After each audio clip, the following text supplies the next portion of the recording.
really grasped the question here. Well, I haven't had a chance yet. I haven't had a chance. You'll get your chance, Piers, rest assured. I haven't had the chance. I think the question was, what can we learn from the US in terms of immigration? And Trump has unblocked a lot of local frustration around regulation, around being able to handle immigration in the US.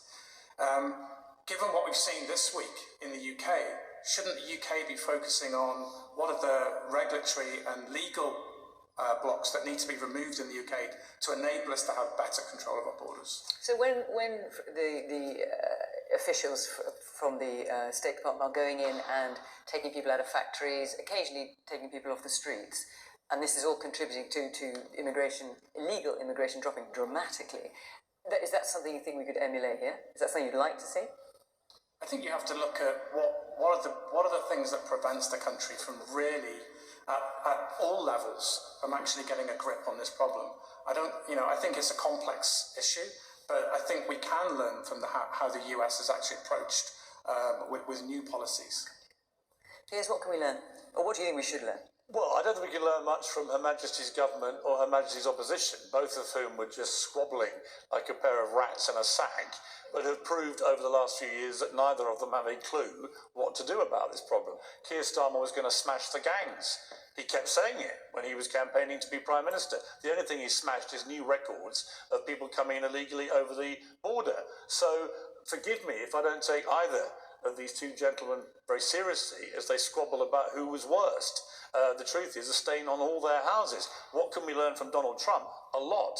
He's actually achieved, you can hate Trump all you like, but you cannot deny what he's done on the southern border in America is a spectacular success.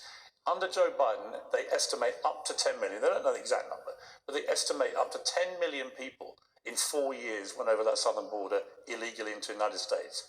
And under Trump, he's pretty well stopped it stone dead.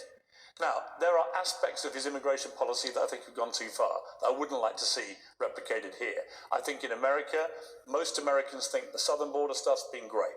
Most Americans think if you are undocumented and you get into America and you commit a crime, you should be deported. But most Americans, 2/3 in the polls I've seen, do not like the imagery of ICE agents in America dashing into a Home Depot and grabbing undocumented people. So I think they've taken that too far, and I wouldn't like to see that here. But would I like to see Trump policies, in other words, zero tolerance, involving National Guard, involving military, involving... So get the army on the streets. Well, that's what you'd like to see. I wouldn't hesitate. Nothing else has worked.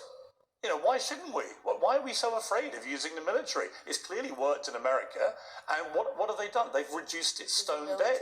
So I think there are lots of lessons, but I wouldn't like our country to become a non-compassionate country. I still want genuine asylum seekers to be able to come here and to escape horrific oppression and war zones and so on, and be treated kindly and with compassion. The problem at the moment is there are tens of thousands of people who are not genuine asylum seekers, who are coming here and taking a liberty, and they're putting pressure, as the gentleman there rightly said, on the public services. They're living in hotels at a quality of life that many British people are not currently living in because of the cost of living crisis, and you put it all together and people wonder in government why you're seeing huge marches through the city of London. It's because people genuinely care about this stuff and they want somebody somewhere to sort it out.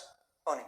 The question is, what can we learn from Donald Trump for this country? Nothing. Donald Trump. Okay, Bonnie, I'm just going to point out that I would say maybe half of you are applauding, but certainly half of you are not to that. And if I can just carry on, of course. I said you say Piers, so I don't want to say that down. Of course. But the United States has become a much less civil society than it ever has been. You do not, in the United States of America, ever have somebody jump out of a truck with a mask on their face and take you down and take you to a prison and put you somewhere you don't even know where you are, and you cannot contact your family. You do not, in the United States, deport a person without due process, because we are a nation of laws. This nation exists under the rule of law. The only way we can live as civilized human beings. Donald Trump has effectively destroyed that, hopefully not totally. He's taken people, if you come from Mexico and you're captured by ICE, I'm going to use the word capture, you can be taken to a jurisdiction that is friendly with Donald Trump's White House, and you can be deported to South Sudan. What the hell has that got to do with being Mexican? And that's why people aren't coming, because they're being sent into the Twilight Zone, and this is being allowed by the Congress of the United States, which has all of the powers that Donald Trump is using by executive order, and is being allowed by a majority conservative House Supreme Court, which is allowing this man to get away with dismantling one of the great democracies the world has ever seen. One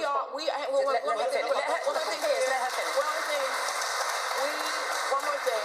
We, unlike the United Kingdom, and I can talk about that later, the United States is a nation of immigrants. We have prided ourselves on being a nation of immigrants. Donald Trump's own mother was an immigrant. And so the irony, the sick, dangerous irony of this man is that the United States is now being asked to turn in on itself and destroy itself from its own base. And that's what he's doing. Man in the blue shirt and tie there. So I just want to mention that as a U.S. citizen who resides in Long Island, New York, my family we grew up Democrat. And my mother specifically and myself, we decided to vote for Trump considering the immigration issues that we have. And my mom actually would go to New York City to purchase her inventory for a small business. And when she would go in all the time, she would notice the difference. And sometimes she would hesitate a little bit, be like, hey, I have to go at certain times because I can see large crowds and, things aren't going right. So when you say she noticed the difference, yes, I presume you don't mean lots of people. What was it about the difference that she didn't like? It was just, just the lots of people she can see, and, she would talk to the other people there that she would buy the inventory from, and she can, they would communicate to her that they would see, violence, or she would see some people that were also maybe stealing certain items. It just wasn't as safe. She was being told that it wasn't as safe as it was before. And that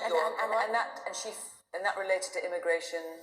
Yeah, because they were mentioning how a lot of the people that were coming into the city and causing these issues were actually immigrants. So there was a lot in the streets, there was a lot in the hotels, there's all these things going on. So would you, hang on, Bonnie, just wait 1 second. So what lessons do you think we can learn from Trump then? Would you like to see the kind of things that he's been talking about, things that Piers, who's, I think, a friend of Trump, I think it's fair to say, would draw the line at? But do you think that's something we should be doing here?